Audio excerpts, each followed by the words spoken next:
Christoph, welcome to One United Properties. Thanks. Thank you for making the time. We are very thrilled that you are covering our stock, and thank you for participating also to our Capital Markets Day. I would like to start by asking you, how did you like the event, and what are the key takeaways for you from the event? Yes, I have to say it was a great event, very crowded, so it's a very good sign that you obviously attract investors. I mean, for me, the most important thing was definitely your outlook you gave.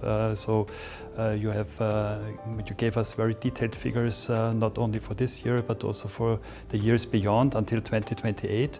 We are doing fundamental analysis, so our valuation is based on a discounted cash flow model, and therefore we need some input of the company, and the more the better, and then we can do our estimates, we can derive the cash flows from these estimates, and this is definitely very appreciated by us. And in addition to that, I have to say it's a clear sign of strength, because there are other companies in the market who do not dare to give an outlook even for this fiscal year. So all in all, I would say very positive for me.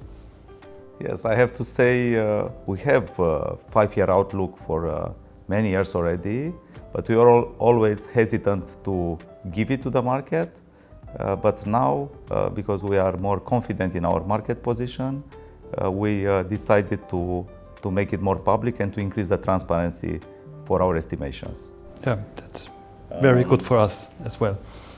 Christoph, I would like to ask you also, from the macroeconomic point of view, what are investors and analysts looking when they analyze Romania and Bucharest?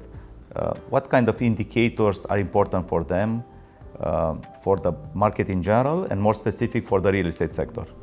Yeah, I mean, there are various indicators, various figures we look at. For sure, it's the GDP growth. And we see that GDP is growing faster in Romania, in particular in Bucharest, than in other cities and other countries in the European Union. So this is positive.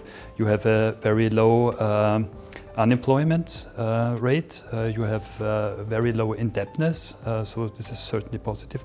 When it comes to the real estate market, we always compare the wages and salaries growth with the housing costs, and there you have also a very positive trend here. So meaning that this figure is even declining in contrast to, I would say, most of the other European markets. And in addition to that, you have a big housing deficit of, I think, 200,000 units in Bucharest. And on top comes, I would say, that there are some mega trends which we also observe in other European cities, which is urbanization, migration, the tendency to smaller housing units, and all this together I think should strongly support the demand for housing units in the coming years, and I think this is a good basis for your business also in the future. Thank you, Christoph. And because you are mentioning the international markets, we all have seen that during the last 2 years, the real estate was not particularly in a good moment, in Western Europe especially, and we have seen quite a significant slowdown. So we would like to see how you explain the performance of Romanian real estate, and how do you explain the performance on our company compared to our peers? Yeah, I think, you are fully right. The Western European markets were hardly hit by the economic environment, I would say, including the higher interest rates, interest hikes causing higher financing costs. So this led to a lot of problems for many market participants, and what we see in Western Europe is that many developers go out of the market, especially those ones with the weaker balance sheets, with problems with the liquidity. So this is one thing, but it's not only hitting the supply, it's also hitting the demand. We have to see that higher interest rates also for the consumers are a problem.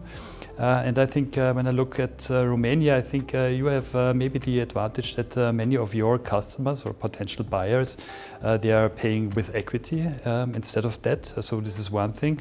And I think when looking at your market, I think the sales figures of market declined last year, but I think this was rather a supply issue than a demand issue. So I think this, together with a better consumer confidence, is certainly helping you to let's say, to mitigate these problems other countries have.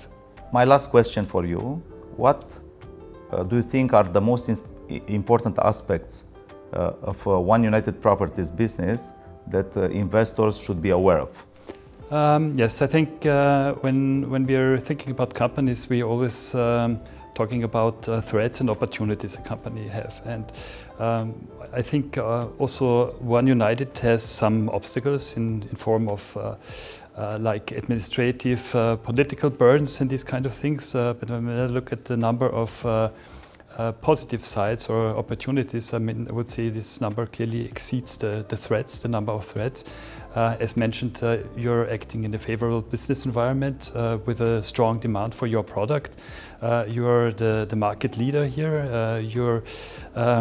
You have a strong balance sheet. I mean, we as analysts, or we in particular in our Erste Group research, we always look at the financial health, and this does not only include the balance sheet strength of a company, it also includes the growth rate, the growth perspectives of a company, the margins a company has the cash conversion cycle and these things.